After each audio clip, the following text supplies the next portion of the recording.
Hello, Pastor Corbett here. So delighted that you are with me again this evening. We're going to teach a little bit about racism.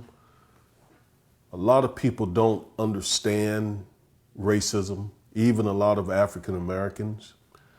Tonight, I hope to bring some clarity to what racism is and how to best confront it.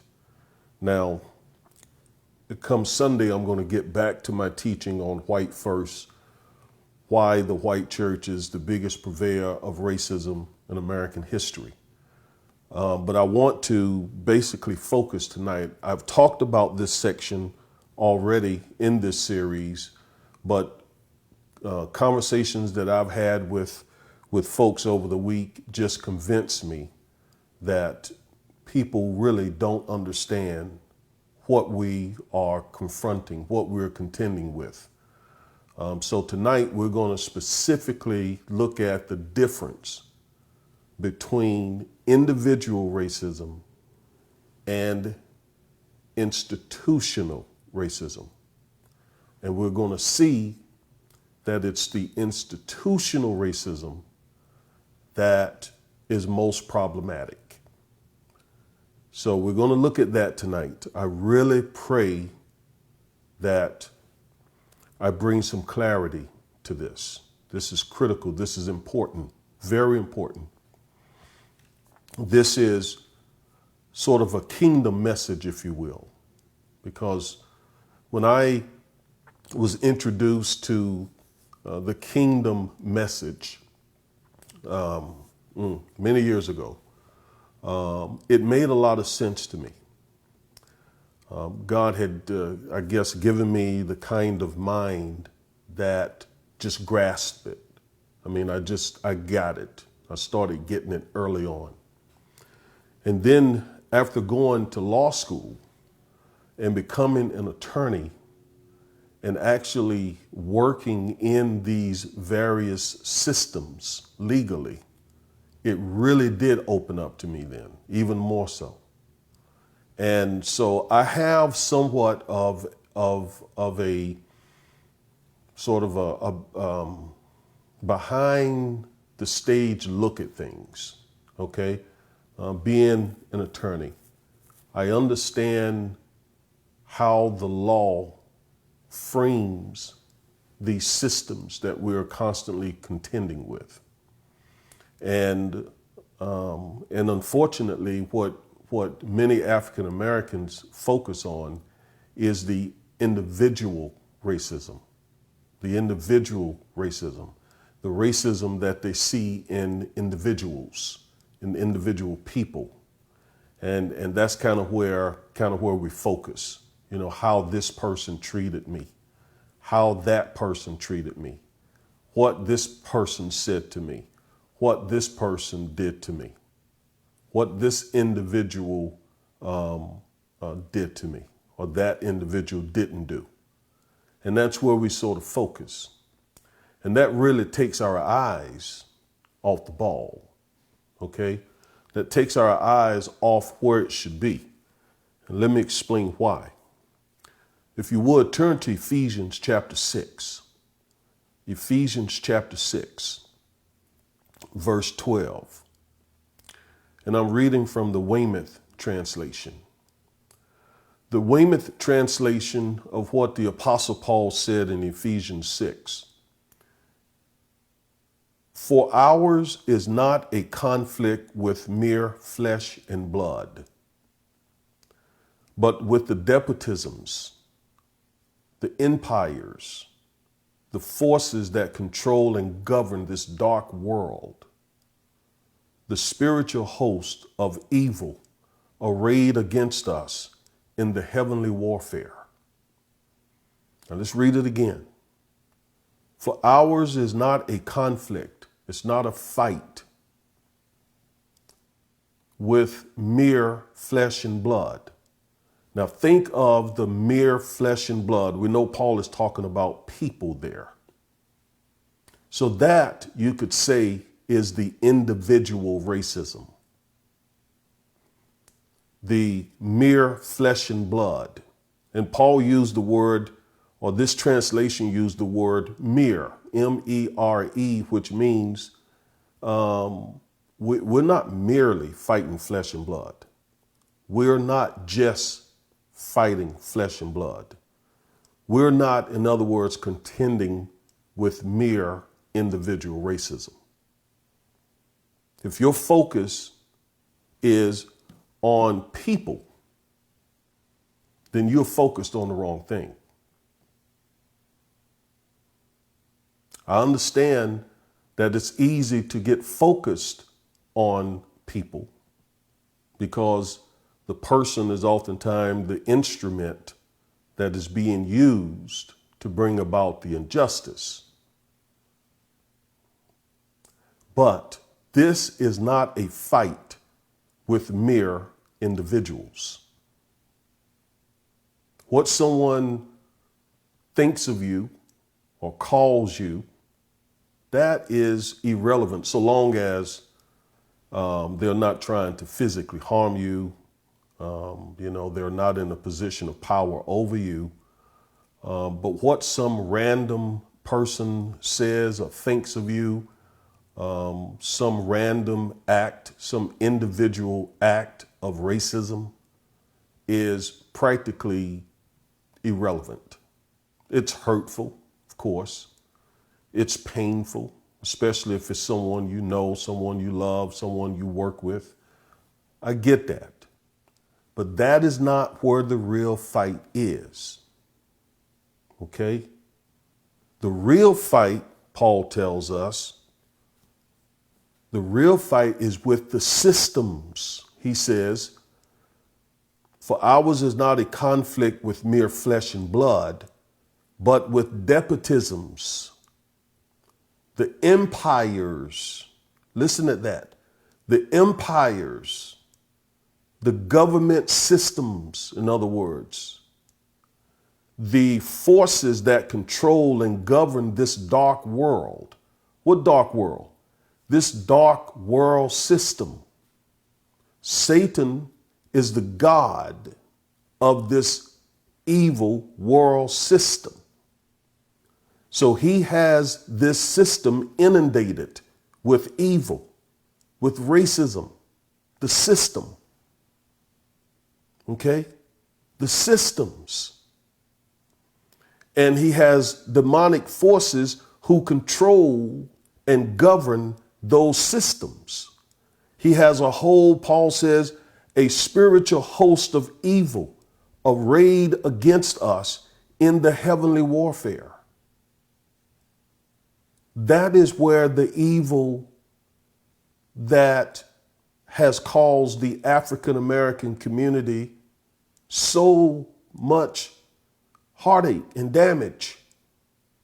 Not just the individuals, but the systems, the empires, the despotisms, the forces that control and govern this dark world, who control the systems. There are literal demonic forces that are over all these systems. We're going to look at that a little bit tonight. And that must be where we put our focus. Not get caught up in individual racism.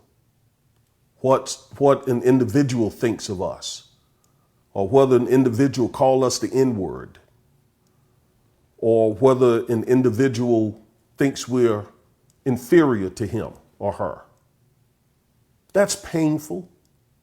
That is, insulting, offensive, but that's not where the real harm is done.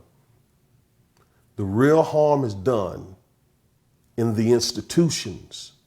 Paul uses the word the empires, the institutions of America. That's where the real harm, and that's where we got to focus our efforts.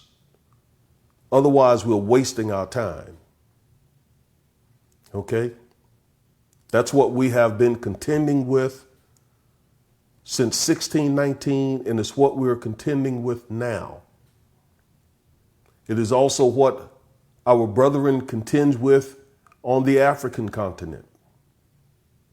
They have dealt with, they begin early on dealing with an unfair trade system where they traded with the Europeans. The Europeans would give them rum and they would give the Europeans gold.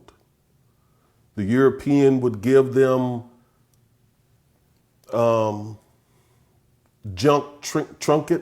trinkets, and they would give the European silver. They would give the Europeans would give the Africans. That's what I'm saying. The Europeans would give the Africans rum, and they would get gold in exchange. They would give the Africans, worthless artifacts. The Africans would give them silver. And yes, the Europeans would give the Africans worthless currency in exchange, sometimes even for human beings. But that was a system that was in place. That wasn't just about mere racist individuals. That was an unfair trading system. And that unfair trading system was then followed by the system of colonialism. That was the issue, not the individual racist, not the individual colonialist, but the system of colonialism. And then, of course, we come back to this continent, and there was the system of slavery. That was a system that we contended with. And then there was the system of Jim Crow. It was a segregated system. There was a biased, racist, legal system that put the Jim Crow system in place.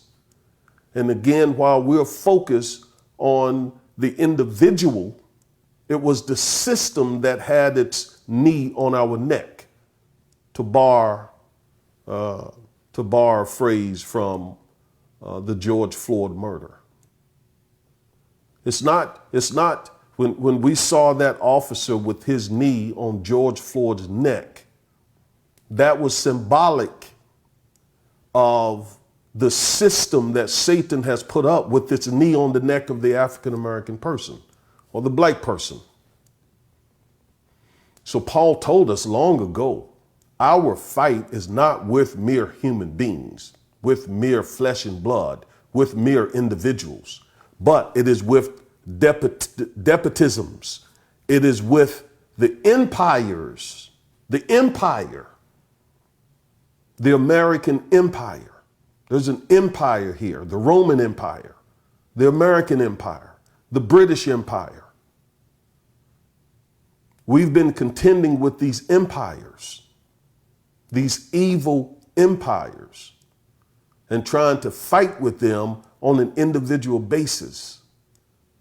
No, we must bring the empires down. We must take control and authority over the empires. And that's why there's so much contention right now with these protesters as they try to remove the symbols of this empire. That's why Trump pushes back so hard, because he realizes, and his supporters realize, you see, those symbols were put in place to symbolize the power of the empire.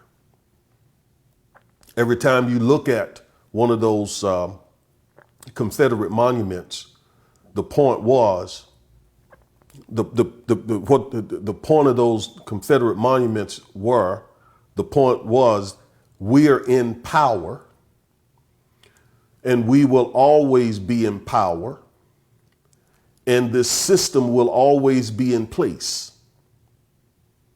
So when the protesters go after the monuments, they're going after, it may seem like it's just a bunch of angry folks out there. Some of them are out there being angry and being rambunctious, But you got to go deeper than that. That's hitting at the very symbols of this evil empire. Okay? And that's why Trump and his followers hit back, because that's getting to the root of some things. So we're talking about despotisms, empires. We're talking about the forces, not the individuals, the forces, the satanic forces, the systemic forces, the institutional forces that control and govern this dark world. That's why black folks are and have been on the bottom. It's not because of mere individual racism, not because of mere, personal racism that someone has. But there has been a system that has been put in place, or multiple systems that have been put in place. Now, let's move a little further. I gave you this definition some weeks ago. Let's go over it again.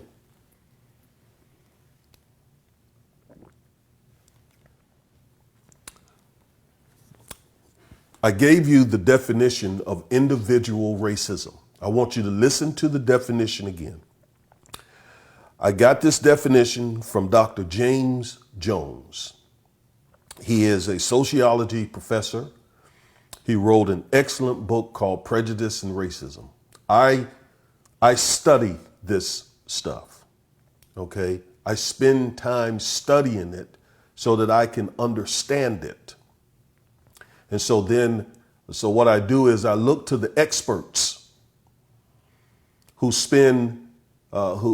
have spent some of them their lifetimes studying human behavior, studying these systems that we're talking about. And so I study from them.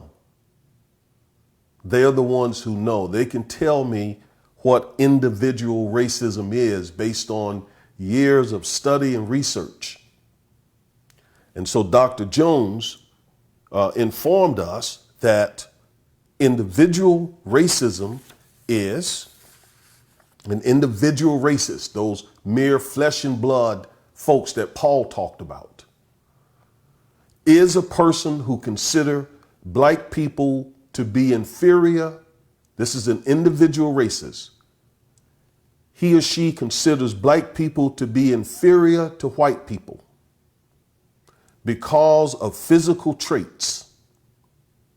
So they believe that our physical traits as blacks make us inferior to whites. And they further believe that our physical traits determine our social and moral behavior and our intellectual prowess. So the physical features that God gave us, they believe, make us inferior in terms of our behavior, our morality, in terms of our intellect. And because they believe that we're inferior because of our physical traits, then they believe that that inferiority is a legitimate basis for our inferior social treatment. Okay? Dr. Jones, James Jones, a sociologist for 40 years, after studying this for many years, he defines an individual racist, again, let me go over it, as a person who believes that whites are superior to blacks because blacks have inferior physical traits. And because of those inferior physical traits, we have inferior social behavior, inferior intellect, inferior morality.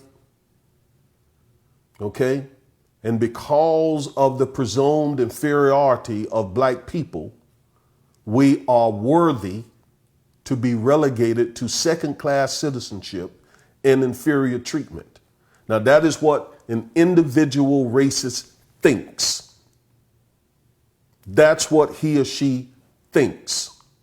And that is horrible for a person to think that about another person.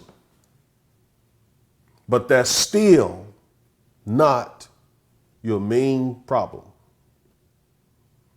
Okay, and we're going to flesh that out. Now, Dr. Joel Koval, another man, another PhD guy in the social scientists, sheds more light on an individual racist. He divides individual races up in two categories. First, the dominative individual races, and secondly, the aversive individual races. So the dominant or dominative individual races is the one who is round here flaming with racism. Angry, hateful, violent, the KKKs, the skinheads, the Nazis of this world. They are not abashed at all. They're not averse at all of showing and sharing and displaying their racism. That's the dominative or the dominant races. I just simply call people that, I just simply call them blatant racists. Just blatant racists. They don't care if you know that they are racist. They will show it, they will act on it, they will display it. But the other kind of racist to me is even more problematic, even more dangerous. And this is the racist who has those same feelings that the dominative racist has, but they don't display it. They don't show it. They're nice. They smile at you. You never know it. Sometimes little things come out of their mouth, but they're not on fire like the dominative racist is. So they kind of hold it in. They're sort of cold in their dealings with us. Okay? They can be polite, correct in their speech. Now they have the same heart, but they don't act on it, not openly. That is what I call a passive racist. Now, again, whether blatant racist or passive racist, that person is still not our main problem. That is mere flesh and blood. Okay? Now, like I said earlier, if that person has a gun pointed at you and can take your life, then obviously that person at that moment is very important. I think about, for example, the McMichaels who killed Ahmaud Arbery, who murdered him. Those are individual racists. But when the system refused to hold those murderers accountable, that was institutional racism. The system refused to hold them accountable and bring charges against them until pressure was applied. In other words, the McMichaels, the individual racists, were being protected by the institution of racism that was in that local legal system. You follow me? So yes, the individual racist can cause death, can certainly cause problems, but on a micro level, they're not the issue. The issue is the institutional racism. Now let's talk about what that is. Dr. James Jones, again, in his book, Prejudice and Racism, defines institutional racism, now listen carefully, as those established laws, customs, practices within institutions which systemically reflect and produce racial inequities in American society, whether or not the individuals maintaining those practices have racist intentions. Now listen again, this is critical. I'm trying to break it down. Institutional racism begins with established laws. Laws. Customs. Customs are unwritten laws. They are just as deadly as laws, but they're not written down. And then practices. Just the way practices are habits, routines, the way the system operates, which systemically throughout the system reflect and produce racial inequities, produce racial disparities. These systemic inequities are not being produced by racist individuals. They are being produced by established laws and customs and practices.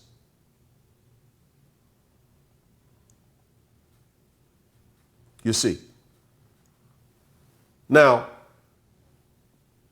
when Barack Obama and Eric Holder were in office, we had police brutality instances to arise, many of them.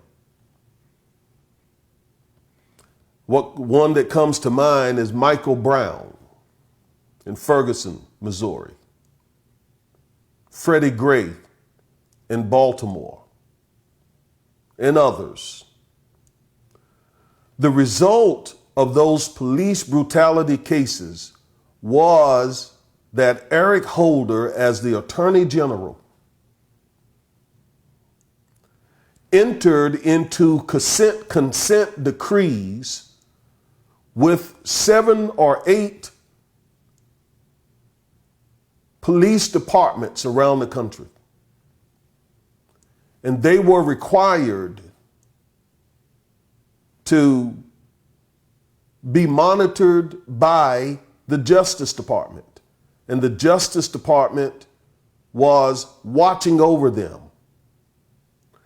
because the Justice Department, after its investigation, found that these police departments had established laws and customs and practices that systemically reflected and produced racial inequities in those cities, whether it was Baltimore, whether it was Ferguson. I think Chicago was another place. And so those consent decrees, there was an agreement between those police departments and the Justice Department for the Justice Department to oversee these police departments and to help them eradicate these laws and customs and practices that were producing the disparate results. In other words, Eric Holder, Barack Obama were trying to get at the system, not just holding individual police officers accountable, but trying to get to the systems that were producing these disparate results, these inequities. But what happened? when Donald Trump came to office and Jeff Sessions he put Jeff Sessions over the Justice Department, almost immediately they repealed those consent decrees. So now there was nothing there to monitor those police departments. If you recall, when Trump was campaigning, he intentionally more than one time said that he's law and order, law and order, law and order. And it was that very dog whistle catchphrase that Jeff Sessions quoted when he got rid of those consent decrees. They said those consent decrees were stymieing those police departments from doing their jobs, from being about law and order. Never mind how those police departments were producing those disparities and inequities based on established laws, customs, and practices. You see, didn't care about that.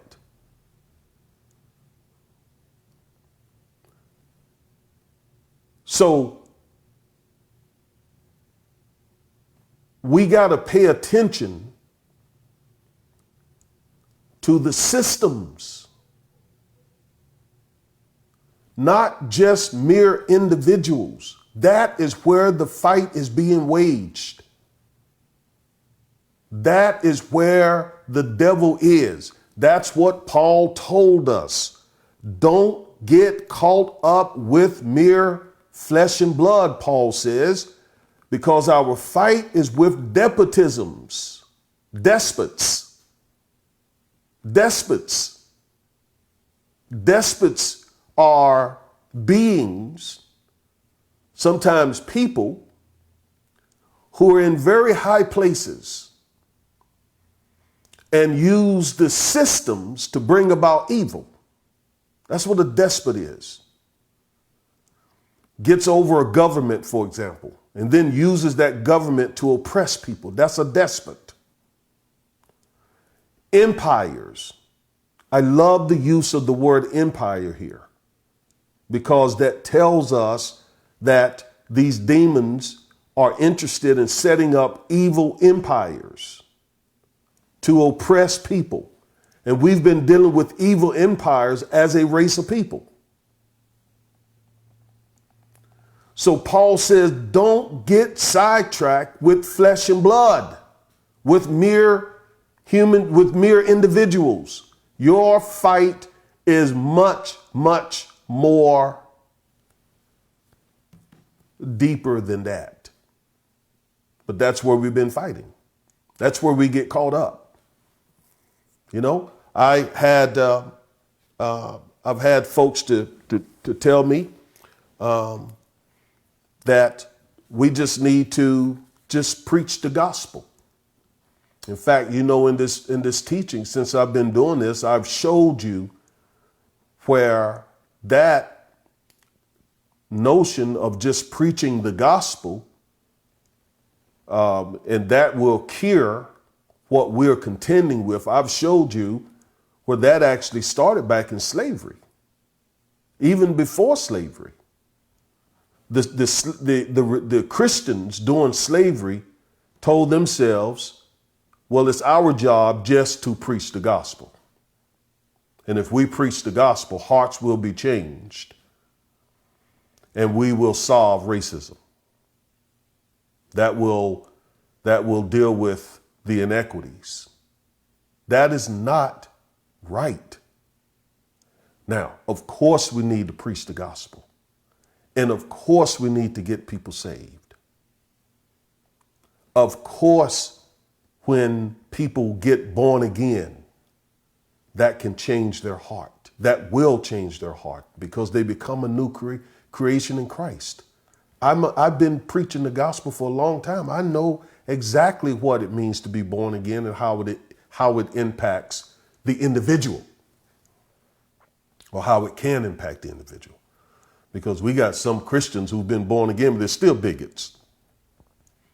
But let's just assume they've had a real serious and true conversion. Yes, of course, they can, their hearts will be changed, and some of them may find deliverance from racism. But many times that doesn't happen. And even if it does happen, my point is, it does nothing to change the system. The system is still in place because that system is based on laws, customs, practices, and getting people saved. In other words, you could put saved people in that type of system, and the system will produce the same inequities because the system is not dependent upon the intentions of the people running it. It's going to produce the same results because of the rotten, corrupt, evil laws, customs, and practices. So you got to change those laws, those customs or practices, or you got to get rid of the system. But focusing on getting the individual saved is not going to change the system. Can you see that? That's why Paul said, don't focus on the individual. Focus on the system. That's what's causing you the problems. All right? So, I hope with all my heart you see the difference between individual racism and institutional racism. As Christians, we certainly have a duty to share the gospel with individuals and get them saved. But if we're going to change the outcomes for oppressed minorities, i.e. black people, it is the systems that must be changed. The systems that the demonic forces have set up. So when we're dealing with the individuals, we're just dealing with the people. When we start dealing with the systems, now we're fighting the demonic forces, the satanic forces that are behind the systems. That's exactly what Paul said, and that's exactly what he meant. Okay? Now, here's a good example. Daniel 10. Daniel 10, where Daniel got a vision from God, and he wanted to understand that vision. He began to pray and fast to seek God about the translation or the interpretation, the meaning of the dream.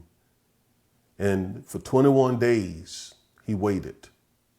And then finally, Michael, the archangel, came with the meaning. But he said something, Michael informed Daniel of something really important. He said, the moment you started praying, I was dispatched. God dispatched me. I started coming from the first day. But I ran into some turbulence. I ran into the prince of Persia. He ran into a system in high places. He ran into demonic forces in high places.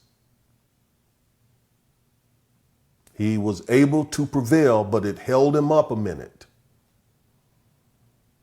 You see. He wasn't, had Daniel been just dealing with individuals, like trying to to understand things or trying to get things done through individuals, he would have been confused. Like, what is going on? His fight was much, much, much more important, and it was occurring in the spirit realm because there were demonic forces trying to hold up. There was a system in place. There are systems that until and unless those systems be changed, we can get people saved, but we're still going to have the same impact. We're going to have the same results, the same inequities. You follow me? When we were able to abolish slavery with the 13th Amendment, then we were able to get rid of the system of slavery. The hearts of the slave owners, the Southern slave owners and the Southern Christians of that day, their hearts, most of them were never changed. Those individuals. But thank God, the newly freed slaves were not concerned about the individuals. They only wanted to get rid of the system. That was the fight, the system. And that was a spiritual fight, and it was a very brutal civil war, very violent, deadly civil war. 800,000 people died during that civil war. So it was a spiritual fight that had to be won in the spirit realm, as it was with Daniel, but it was also a physical fight that had to be won. And the same is true today. There's a spiritual fight to overthrow these systems, but there's also a physical, practical fight that is also needed. Okay? Now, few of these systems, as I kind of come to a close. The financial system. There are laws, customs, and practices which systemically reflect and produce racial inequities in the financial system. There's a financial system in America, an economic system that consists of banks, insurance companies, investors, corporations. And there are laws, customs, and practices that they use and that produce inequities for black folks. So you can go and sit down and have a conversation with a banker, for example, and he could be the nicest banker you ever did meet. And you could walk away from there and say, gee, what a nice white man that is. Whoa, I've never been treated so courteously. He really treated me nicely. But he denied you the loan. And he said, and it may be true. He denied you the loan, not because he wanted to. I mean, he's a real nice man. Let's assume that he really is a genuinely nice man. And he wanted to give you the loan. But he said, I can't. Because there are some laws, some customs, some practices, some procedures, some regulations that my bank follows that prevents me from giving you this loan to buy your house or to refinance your house or to do some work to your house or to start your business. And those, you know what, those laws, customs, practices, they may not be overtly racist, but designed so cleverly that at the end of the day, there's a disparate impact on Black Americans. I know this because I'm an attorney. I know this because I know I see this from like I said, you can go to a Broadway show and see the production that everybody else in the audience sees. But then there are people who are behind the scenes and they're looking at the nuts and bolts of what was done to put that show together. As an attorney, I'm often able to see the nuts and bolts behind the scene, whereas other folks are seeing the production. For example, if I'm representing someone in a criminal court, I'm not in the courtroom a lot of times. I'm in the back rooms. I'm back there talking with the prosecutors. I'm in there talking with the probation officers. I'm back talking to the judge. I'm dealing with the nuts and the bolts, you see. And I'm seeing all sorts of things going on that the person sitting out in the courtroom doesn't see. You follow me? And what I see oftentimes is just mind-blowing, frustrating, maddening, angering. And someone say, well, man, it seems like you is frustrated with things. Yeah, if you saw what I saw, if you see what I see all the time, it's amazing how the systems are designed to relegate African Americans to the back of the bus, to the prisons, to poverty. Okay? I fight those every day. Person sitting out in the courtroom doesn't see, they're just looking at the production. They're just looking at the judge and the people and so forth. No, I'm in the back rooms. And that's true whether it's a civil case, whether it's whatever it is. I got the back room view. And what I try to do is I try to come out of those rooms and systems, and I try to inform you.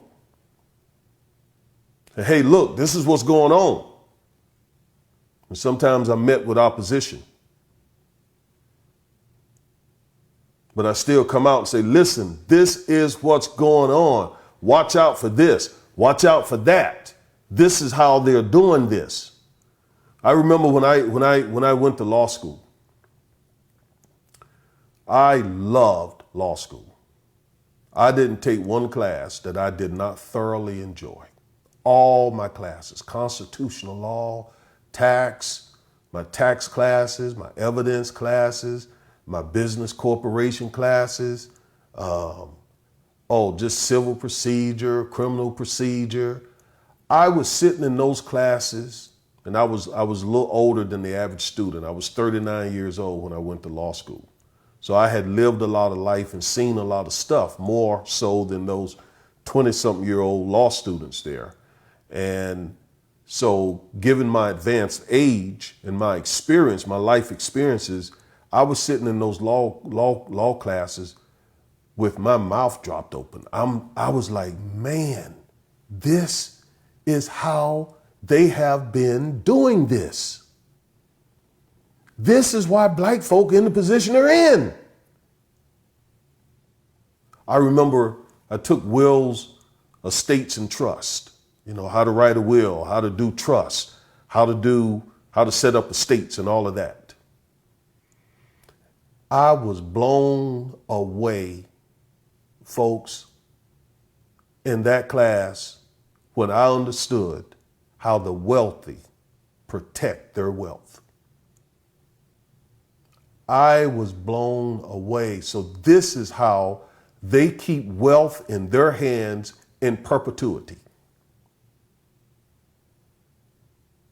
This is how the top 1% of 1% is able to control 80, 90% of the wealth using the law. Isn't that amazing? And what they do is they take their money, this very wealthy oligarch, this elite class of people, they take their money and they buy the politicians, and in some cases tell the politicians, pass that law. Here, I already wrote it up for you. Get that through. And you get that through. Here's $50,000 for your campaign re-election. When you get this through for us, we're gonna give you the other 50,000. Just get this through. All to protect their wealth. That's the kind of evil in high places that we're dealing with. Okay? So since I grew up, poor black guy, and was never expected to end up in these places, seeing these things, I tend to run out of the courtrooms and the back rooms and where the deals are made and the boardrooms. I tend to run out of there and try to go empower my people and enlighten my people. Guess what, y'all? Guess what? Here's what they're doing. Here's what they're doing. Here's how they do it. Here's how they've been beating us. Here's why we're in the situation we're in. Here's how to beat them back. Here's what to do. This is what we need to do. But sometimes I'm met with opposition, even from black folk.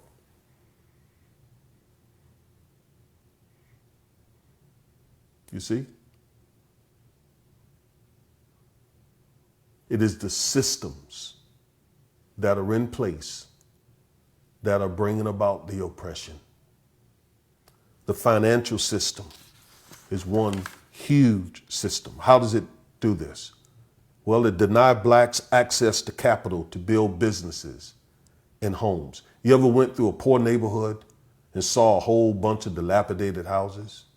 That's because the financial system has been redlining that neighborhood, meaning they drew a red line. Literally, this literally happened.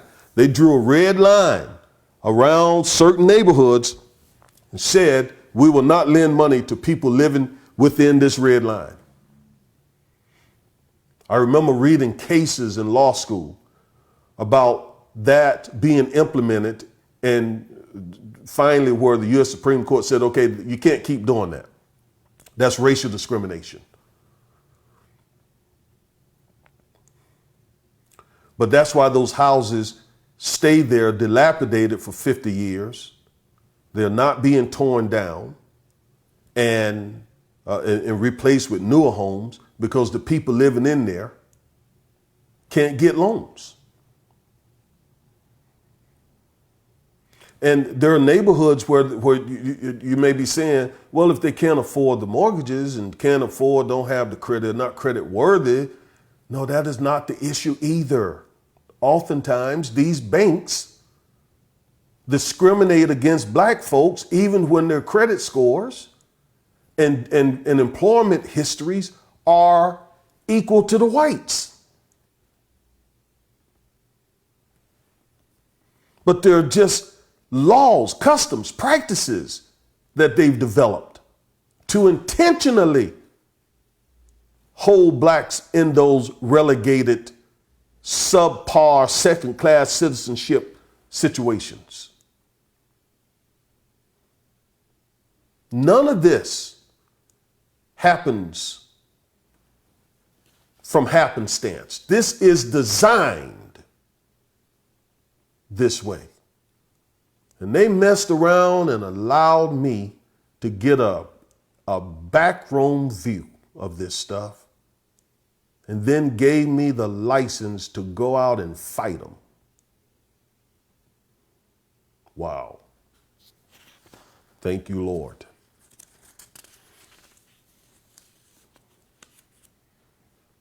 Predatory lending. We're talking about the financial systems. Predatory lending that puts blacks in oppressive mortgages that have higher fees and points and balloon payments and that are more apt to get foreclosed on.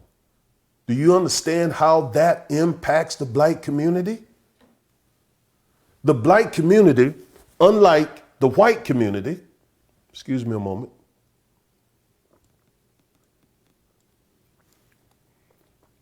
The black community, unlike the white and Asian community, most black people have most of their wealth tied up in their houses. Okay? Most don't diversify. I actually taught about diversification and all that the first of this year at our church, because it's so important that we diversify. Ecclesiastes chapter 11 told us to have 8 different streams at least of income. But because blacks tend to keep all their wealth in their homes, and many don't have 401ks and stocks and bonds and other investments, when foreclosure comes, it wipes black wealth out. That's actually what happened in 2008. And it turns out that Wells Fargo and Bank of America had these racist policies and practices in place that targeted black people. Folks, that's a system. That's why white Americans have at least 10 times more wealth, because of the evil system. This is not just about individual races. I don't care, about someone's individual racism. I could care less about that. So what? That's between them and God. That ain't my business. That's something they got to deal with the Lord one day. But what I am concerned about are systems, racist, institutionalized systems. That is where the problem is. And that's where we got to be focused. And I'll just leave you with what Paul said in Ephesians chapter 6. He said, "For ours is not a conflict with mere flesh and blood, with mere people, with mere individuals, but with despotisms, the empires, the forces that control and govern this dark world, the spiritual host of evil arrayed against us in the heavenly warfare." That's where the fight is. Refocus. Refocus. That's what we need to do during this COVID-19. Refocus. Take your eyes off mere flesh and blood, like Paul said, individuals, and put it on the institutions, the systems that have been oppressing black folks for centuries. Amen. God bless you.